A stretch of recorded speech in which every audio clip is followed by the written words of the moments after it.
આપ પાર્ટીના વિસાવદર ભેસાણ ધારાસભ્ય ગોપાલ ઇટાલિયાએ ઉમેશ મકવાણા મુદ્દે કહ્યું કે સીઆર પાટીલ ખીજ ઉતારી રહ્યા છે।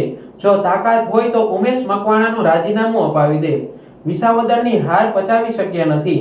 ઉમેશ મકવાણા સીઆર પાટીલની ભાષા બોલે છે, પણ સીઆર પાટીલ ઉમેશ મકવાણાનું રાજીનામું અપાવી ફરી ચૂંટણી જીતાવી બતાવે। વિસાવદર વિધાનસભાની ચૂંટણીમાં જનતાએ સીઆર પાટીલને શરમજનક રીતે અને ભૂંડી રીતે હરાવ્યા, એ વાતથી એને ગુસ્સો આવ્યો છે અને સીઆર પાટીલ ઉમેશ મકવાણાના ખભા ઉપર બંદૂક રાખી અને આ કાંડને કરાવી રહ્યા છે। મારી સીઆર પાટીલની એક જ ચેલેન્જ છે, કેમ કે ગુજરાત આખામાં ધારાસભ્યો તોડવા ફોડવા ખરીદવાની દુકાન માત્ર ને માત્ર સીઆર પાટીલ ચલાવે છે। એટલે ઉમેશ મકવાણા પણ જો હવે ભાજપમાં જવાનું અથવા આમ આદમી પાર્ટી સાથે જોડાયેલા રહી અને ભાજપનું કામ કરવાનું વિચારતા હોય તો એની પાછળનો દોરી સંચાર સીઆર પાટીલના હાથમાં છે। સીઆર પાટીલને ખુલ્લી ચેલેન્જ છે મારી કે આ બધા કૃત્ય કરવાના બદલે જો સીઆર પાટીલમાં હિંમત હોય તો ધારાસભ્ય ઉમેશ મકવાણા પાસેથી એકવાર રાજીનામું અપાવી દે અને આવે બોટાદની ચૂંટણીમાં અમે જોઈએ છે કે સીઆર પાટીલમાં કેટલો દમ છે। એટલે વિસાવદર વિધાનસભાની ચૂંટણીની ખીજ દાજ સીઆર પાટીલ કોકના ખભે રાખીને ઉતારે છે।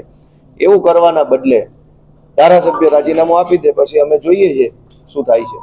તો ખાસ એવું લાગે છે હિંમત હોય તો પાટીલ ઉમેશ મકવાણા પાસે રાજીનામું અપાઈ દે। પાટીલના દમ પર ઉમેશ મકવાણા અત્યારે મોટી મોટી વાતો કરે છે। પાટીલના કહેવાથી, પાટીલના સપોર્ટથી, પાટીલના જે કાંઈ સ્ક્રિપ્ટ આવે એ પ્રમાણે બોલે છે।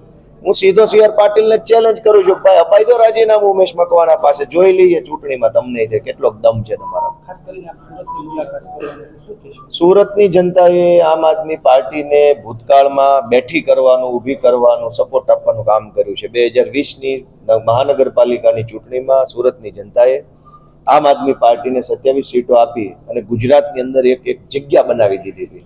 અમે સુરતની જનતાના ઋણી છીએ। આજે જ્યારે સુરતમાં ખાડીપુર છે, જનતા દુઃખી છે, પીડિત છે, જનતાને આગેવાનના સહયોગની જરૂર છે, સહકારની જરૂર છે, ત્યારે મેં નિર્ણય કર્યો છે, હું અને અમારી આખી ટીમ આવતીકાલે સુરત જઈશું અને ખાડીપુરથી પ્રભાવિત વિસ્તારોમાં પીડિત લોકોની મુલાકાત કરી તંત્રનું ધ્યાન દોરવા માટે અને લોકોને સહયોગ આપવા માટેનું કામ કરીશું। ખાસ કરીને જોવા જઈએ તો વિસાવદરથી આપ પાર્ટીનો ફરી ગુજરાતમાં ઉદય થયો એવું લાગે છે? નહીં, આપ પાર્ટીનો અસ્ત થયો નથી એટલે ઉદય ફરીથી થવાનો પ્રશ્ન નથી। આપ પાર્ટીનો ઉદય 2020માં સુરત કોર્પોરેશનથી થઈ ચૂક્યો, એના પછી 5 ધારાસભ્યો આવ્યા, એના પછી બીજી ચૂંટણી, એના પછી ત્રીજી। ઉદય એક જ વાર હોય, 10 વખત ઉદય ન હોય।